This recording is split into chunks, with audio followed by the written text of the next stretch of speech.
Das ist der letzte Brief, den ich dir schreibe. Ob schon wir uns längst alles haben gesagt. Unsere Welt ist flach wie eine Scheibe,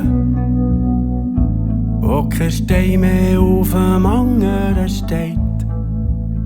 Alles, was man gewinnt, ist schnell wieder verloren. Und Schatten gibt's halt nur wegen dem Licht. Und was vergeht, wird vielleicht neu geboren.